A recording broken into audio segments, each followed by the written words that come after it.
139편 13절에서부터 18절.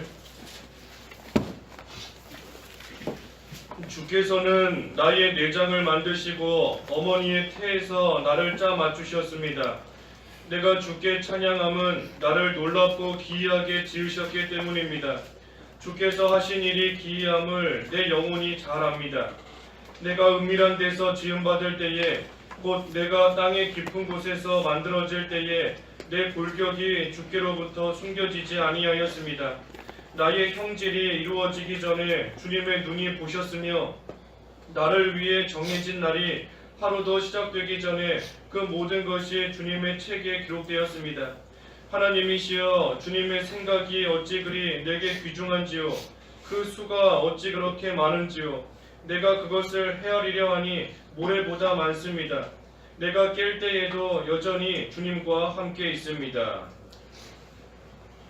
제목은 나를 창조하신 하나님 제목입니다. 나를 창조하신 하나님. 나를 창조하신 하나님.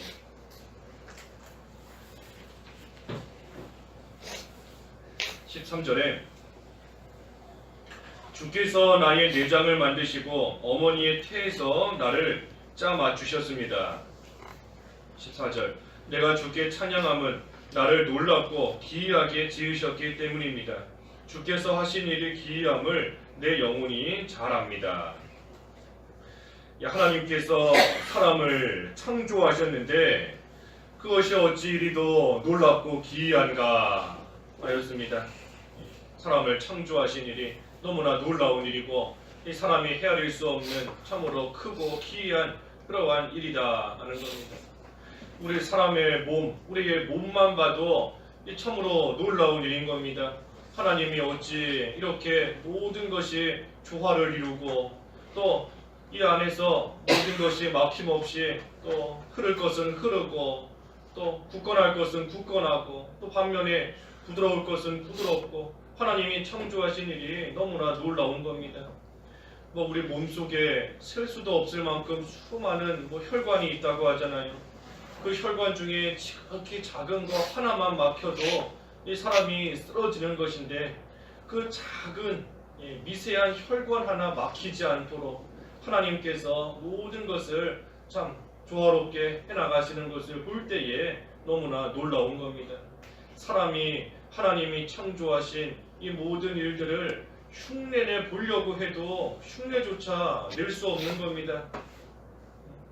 무슨 수십 년 동안 그 인공지능을 만든다 하지만 이 사람의 뇌와 똑같은 그러한 지능을 만들어낼 수가 없는 겁니다. 아무리 사람이 연구할지라도 하나님이 창조하시는 그것을 따라갈 수가 없습니다. 그러니 하나님이 하시는 특별히 사람을 창조하신 이거 하나만 놓고 볼 때에도 놀랍고 기이하고 신기하고 신비로운 그러한 일인 겁니다. 특별히 하나님이 모든 것을 창조하셨지만 그 가운데서도 사람은 하나님의 형상대로 창조하셨기 때문에 그것이 더욱더 놀라운 일인 겁니다. 어찌 피조물에 불과한 사람이 하나님을 닮을 수 있게 해주셨는가? 하나님의 형상대로 창조하신 일, 그리고 또한 우리 영혼을 살리셔서 하나님과 연결이 되게 해주신 것, 이것도 놀라운 일인 겁니다. 어찌 우리가 하나님과 연결이 될 수 있겠어요? 하나님과 연결되게 하시고, 하지만 죄 지었을 때에는 또 하나님과의 그 연결이 끊어지게 하셨지만 다시 살리셔서 거듭나게 하셔서 중생시키셔서 다시금 하나님과 또 연결시켜 주신 것, 이것 또한 놀라운 일인 겁니다. 사람의 생각으로 이해할 수 없는 그러한 일인 겁니다. 왜 사람을 하나님의 형상대로 창조하셨는지 우리가 이해할 수 없는 일이에요. 또 왜 범죄했으면 그냥 버리시면 되는데 왜 또 다시 살리셨는지, 또 왜 우리를 하나님을 닮아가게끔 하시는지 우리의 생각으로 이해할 수 없는 놀라운 일인 겁니다. 그러니 하나님께서 사람에게 이처럼 하신 일들을, 행하시는 일들을 생각할 때에 우리는 하나님을 찬양하는 것이 마땅한 겁니다. 그래서 15절에 내가 은밀한 데서 지음받을 때에 곧 내가 땅의 깊은 곳에서 만들어질 때에 내 골격이 주께로부터 숨겨지지 아니하였습니다. 여기 은밀한 곳에서 지음받았다, 땅의 깊은 곳에서 만들어졌다 그랬는데, 이 은밀한 곳, 이 땅의 깊은 곳, 이것은 그 어머니의 태 속을 상징하는 겁니다. 어머니의 태. 앞에 13절에 있는 것처럼 어머니의 태에서 나를 짜마 주셨습니다 그랬는데, 이 어머니의 태를 상징하는 겁니다. 그래서 우리가 태 속에 있을 때부터 주께로부터 숨겨지지 아니하였습니다. 어머니 뱃속에 있을 때부터 하나님께서 나를 다 아신다는 겁니다. 어머니의 뱃속에 있을 때부터 다 아세요. 비단 어머니의 뱃속에서, 태 속에서 잉태되는 그 순간부터 우리를 아시겠는가? 사실은 그렇지 않은 겁니다. 이미 창세 전부터 우리를 알고 계시는 하나님이십니다. 그러니 16절에 나의 형질이 이루어지기 전에 주님의 눈이 보셨으며 나를 위해 정해진 날이 하루도 시작되기 전에 그 모든 것이 주님의 책에 기록되었습니다. 이 나를 위해 정해진 날이 하루도 시작되기 전이다 그랬는데, 하루가 뭐겠어요? 창세전부터 이미 알고 계시는 겁니다. 창세전, 영원전부터 하나님께서 우리를 택하셔서 생명책에 우리의 이름을 기록하시고 우리를 그때부터 이미 알고 계시고, 그리고 이제는 때가 되매, 하나님이 정해놓으신 때가 되매 육신의 부모를 통해 이 세상에 태어나게 하셔서 하나님을 섬기게 하시고 하나님을 닮아가게끔 하나님께서 하신 겁니다. 그저 하나님이 정해놓으신 때가 되니 세상에 태어난 것뿐이지, 하나님께서는 이미 창세전, 영원전부터 우리의 이름을 생명책에 기록해 놓으실 정도로 우리를 알고 계시는 겁니다. 그래서 이미 영원전부터 우리를 택하셨다, 우리를 알고 계신다. 그래서 우리가 믿는 교리는 예정, 예지인 겁니다. 예정, 예지. 하나님의 예정 가운데 우리는 구원을 받는 것이고, 하나님의 예정 가운데 택함을 받아서 하나님의 자녀가 되고 또 천국 백성이 되는 겁니다. 우리 인간의 무슨 공로가 전혀 들어갈 수가 없어요. 전적인 하나님의 은혜 가운데, 하나님의 예정 가운데 우리는 구원받는 겁니다. 그래서 우리는 예정 예지, 예지 예정이 아니라 예정 예지를 우리는 믿는 겁니다. 하나님께서 나를 보시고, 나를 보신다 그랬습니다. 나를 보셨다. 내 형질이 이루어지기 전부터 나를 위해 정해진 날이 하루도 시작되기 전에 나를 보시고 주님의 책에 기록하셨다. 나를 보셨다 하는 거, 나를 아신다는 겁니다. 나를 아시는 거예요. 하나님이 나를 보시고 하나님이 나를 아시는 겁니다. 하나님께서 나를 가장 잘 아시는 겁니다. 하나님이 나를 제일 잘 아세요. 가장 잘 아시는 겁니다. 왜냐하면 나를 창조하셨기 때문에, 하나님이 나를 만드셨기 때문에 하나님이 나를 가장 잘 아시는 겁니다. 우리 무슨 물건도 그 물건을 만든 사람이 제일 잘 아는 겁니다. 무슨 자동차를 만든 사람이 제일 잘 아는 것이지, 사용하는 사람보다도 만드는 사람이 더 잘 알아요. 만드는 사람이 사용자보다 더 많이 알고 더 잘 알고 있는 겁니다. 우리가 우리 몸을 사용하고 우리 몸을 우리가 입고 살고 있지만, 사실 우리보다 우리를 만드신, 창조하신 하나님이 우리를 더 잘 아시는 겁니다. 그래서 창세전부터 나를 아시고 어머니의 태 속에 있을 때부터도 모든 것을 보신 그 하나님께서 나의 모든 것을 나보다도 더 잘 아신다. 그러니 우리는 그 하나님께 나의 모든 것을 맡길 수 있는 겁니다. 맡길 수 있어요. 어디가 병들었을 때에도 하나님께 맡길 수 있고, 걱정이 될 때에도 하나님께 맡길 수 있는 겁니다. 우리 조금 전에 예를 든 자동차 고장났다 하면 그 차를 만든 사람한테 맡기면 제일 잘 고칠 수 있는 거지 않습니까? 만든 사람에게 맡기면 마음이 든든한 겁니다. 걱정할 거 없어요. 잘 아는 사람이 고쳐줄 거기 때문에 우리도 우리를 창조하신 하나님께 우리의 모든 것을 맡겨야 됩니다. 다른 사람에게 도와달라고 한들 얼마나 도와줄 수 있겠어요? 나에 대해서 얼마나 안다고, 나에 대해서 뭘 안다고 어떻게 도와줄 수 있겠습니까? 하지만 나를 창조하신 하나님, 나에 대해서 나보다 더 잘 아시는 하나님께 우리는 우리의 모든 거 맡기는 겁니다. 그래서 17절에도 하나님이시여 주님의 생각이 어찌 그리 내게 귀중한지요 그 수가 어찌 그렇게 많은지요. 하나님께서 나를 나보다 더 잘 아시니 하나님께서 행하시는 그 모든 일들은 나를 위한 일입니다. 나를 위하는 일이에요. 왜냐하면 자신의 독생자를 대신 죽게 하시면서까지 나를 살리셨는데 그런 나를 고난당하게 하시고 근심하며 살게끔 하시지 않기 때문입니다. 하나님의 본심이 우리에게 고난당하고 근심 속에 살게 하시는 것이 아니다 그랬는데 하나님의 본심이 아니에요. 하나님의 생각이 아닌 겁니다. 고난당하게 하고 근심하며 일평생 살게 하시려고 하나님이 나를 창조하신 것이 아니라는 겁니다. 그러니 하나님께서 행하시는 모든 일 나를 위해서 행하시는 일이다. 그렇기 때문에 우리는 잠시 고난당할지라도 그 가운데 하나님의 뜻이 분명히 있고 하나님의 이유가 분명히 있고 하나님의 목적이 분명히 있는 것을 우리는 알아야 됩니다. 하나님의 목적이 분명히 있어요. 이유가 분명히 있는 겁니다. 하나님의 선하신 뜻이 분명히 있어요. 하나님께서 아무 이유 없이 우리를 이 세상에 만들어 보내시는 거 아닌 것처럼 우리가 이 세상에서 당하는 모든 일 가운데 반드시 하나님의 뜻이 있는 겁니다. 그러니 그 뜻만 발견하면 고난을 견딜 수 있습니다. 하나님이 고난을 왜 당하게 하시는지 그 이유만 우리가 찾으면 아무리 힘들어도 그 고난 견딜 수 있는 겁니다. 참을 수 있어요. 설령 그 뜻을 발견하지 못했다 할지라도 우리는 그저 잠잠히 있으면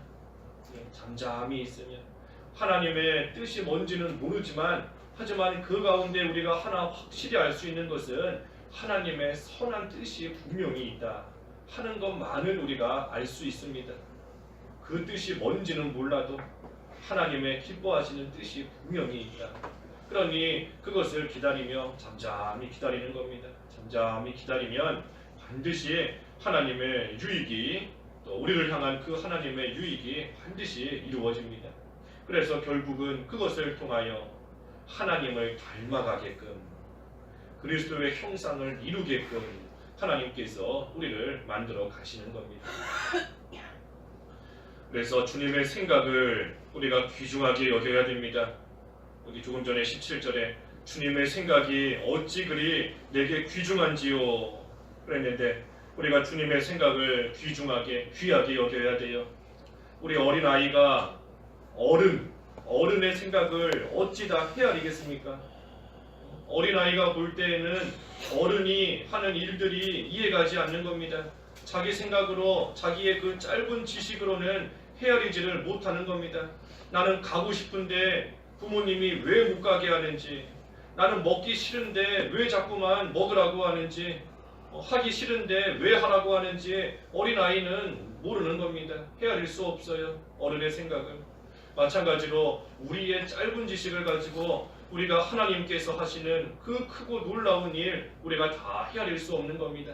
나는 하기 싫은데 왜 자꾸만 하라고 하시는지, 나는 가기 싫은데 왜 가라고 하시는지, 먹기 싫은데 먹기 싫어서 울고불고 떼쓰면서 하나님 앞에 울면서 기도하면서 먹기 싫다, 하기 싫다, 가기 싫다 울면서 부르짖는데 그런데도 하나님 왜 자꾸 먹이시는지, 왜 자꾸 하게 하시는지 이해할 수 없는 겁니다. 그럼에도 주님의 생각 우리는 귀하게 여겨야 됩니다. 귀하게 여겨야 돼요. 우리 부모도 악한 부모라면 미운 감정을 가지고 화풀이할 때가 있지만 하나님께서 결코 그런 하나님 아니신 겁니다. 하나님께서 우리 한번 당해봐라 하시면서 어려움 겪게 하시는 하나님 결코 아니고, 우리가 미워서 미우니까 때리시는 그런 하나님 아니시지 않습니까? 우리 앞에 136편에서도 보았잖아요. 하나님의 선하심과 인애가 영원하다. 하나님의 선과 인애가 영원하다. 하나님은 그런 하나님이신 겁니다. 우리에게 영원토록 선을 베풀어 주시는 하나님, 우리를 향하신 인애가 영원한 하나님이신데, 그 하나님께서 우리 한번 당해보라고 어려움 겪게 하시고 우리를 미워해서 환난을 겪게 하시는 그런 하나님 결코 아닌 겁니다. 그러니 하나님의 뜻을 우리가 다 헤아리지 못할지라도 하나님의 선하신 뜻이 있고 나를 위해 주시는 하나님이시다 하는 것을 우리는 믿고 그 하나님께 모든 거 맡기고 나아가는 겁니다. 나를 귀하게 여기시는 하나님, 나를 사랑하시는 하나님, 독생자까지 내어주시며 사랑하시는 하나님, 내 모든 것을 살피시고 아시는 그 하나님, 나를 창조하신 하나님께 우리의 모든 거 우리는 맡기는 겁니다. 그래서 18절에 내가 그것을 헤아리려 하니 모래보다 많습니다. 내가 깰 때에도 여전히 주님과 함께 있습니다. 내가 알든지 모르든지 하나님께서 우리에게 베푸시는 은혜는 바닷가의 모래보다 많다 하셨습니다. 바닷가의 모래보다 많다. 이 모래만큼만 많아도 많은 건데 모래보다도 많으니, 바닷가의 모래보다도 더 많으니 우리가 다 헤아릴 수도 없고 셀 수도 없는 겁니다. 우리에게 베풀어 주시는 하나님의 은혜가 이 모래보다도 많다 그랬습니다. 그러니 우리가 그 은혜를 깨닫고 그 은혜에 좀 감사할 줄 알아야 됩니다. 하나님 은혜에 감사할 줄 알아야 돼요. 우리 누가 우리에게 선물 하나만 줘도 그 사람 볼 때마다 고맙고 그 사람 대할 때마다 감사하는 마음이 드는데, 하물며 우리가 하나님께 감사하지 못한다, 하나님께 감사하는 마음이 없다 하면 문제인 겁니다. 왜 하나님께 감사하지 못하는가? 받고 있는 은혜를 깨닫지 못하니 감사하지 못하는 겁니다. 하나님이 우리에게 은혜를 분명히 지금도 주고 계시는데 우리가 그 하나님의 은혜, 하나님의 사랑을 받고 있으면서도 모르니 감사가 안 나오는 거고, 모르니 깨닫지 못하니 감사 안 하는 겁니다. 그래서 우리가 하나님께 참으로 그 은혜를 좀 깨닫고 그 은혜에 좀 감사할 수 있는 그러한 생활이 되어야 됩니다. 하나님의 그 은혜를 깨닫는 자는 잘 때나 깰 때나 항상 감사합니다. 여기 마지막에 있는 것처럼 내가 깰 때에도 여전히 주님과 함께 있습니다. 자든지 깨든지 항상 하나님께 감사합니다. 이 자고 깨는 거 그것조차도 사실 하나님의 은혜인 겁니다. 우리가 밤에 잠을 잘 잘 수 있는 것도 하나님의 은혜고, 또 잠들었다가 다시 깨게 되는 거 그것도 하나님의 은혜인 겁니다. 그렇지 않으면 우리가 잠자는 사이에 무슨 일 생길지 모르지 않습니까? 밤 사이에 뭔 일 일어날지 모르는 겁니다. 다시 깨게 해주시는 거, 어젯밤에 잤는데 오늘 일어나게 해주시는 거 하나님의 은혜인 겁니다. 그래서 잘 때나 깰 때도 하나님께 감사하고 늘 하나님과 동행하기를 힘쓰면서 또 그 하나님과 함께하기를 원하며 그만큼 힘을 쓰는 겁니다. 좋은 것을 주시는 하나님이시니 그 하나님과 동행하는 게 즐거운 겁니다. 모래보다도 더 많은 은혜를 베풀어 주시는 하나님이시니 그 하나님과 함께하는 것이 늘 기쁜 겁니다. 우리가 하나님 섬기는 것이 좋은 거 받으려고 하나님 섬기는 것은 아니지만, 하나님을 잘 섬길 때에 하나님께서 은혜 가운데 우리에게 좋은 것을 주시니 우리는 기쁘고 즐겁게 하나님 섬기며 하나님과 동행하며 살아갈 수 있는 겁니다. 특별히 깰 때에도 여전히 주님과 함께 있다 하는 이 말씀은 특별히 우리가 이 다음에 부활할 것을 가리키는 겁니다. 부활할 것. 그래서 우리가 죽으면 이 세상 떠나면 잠시 잠자는 것 같지만 다시 깰 때가 분명히 옵니다. 부활할 때가 있어요. 부활할 때가. 그래서 우리가 부활하여서 여전히 주님과 함께한다.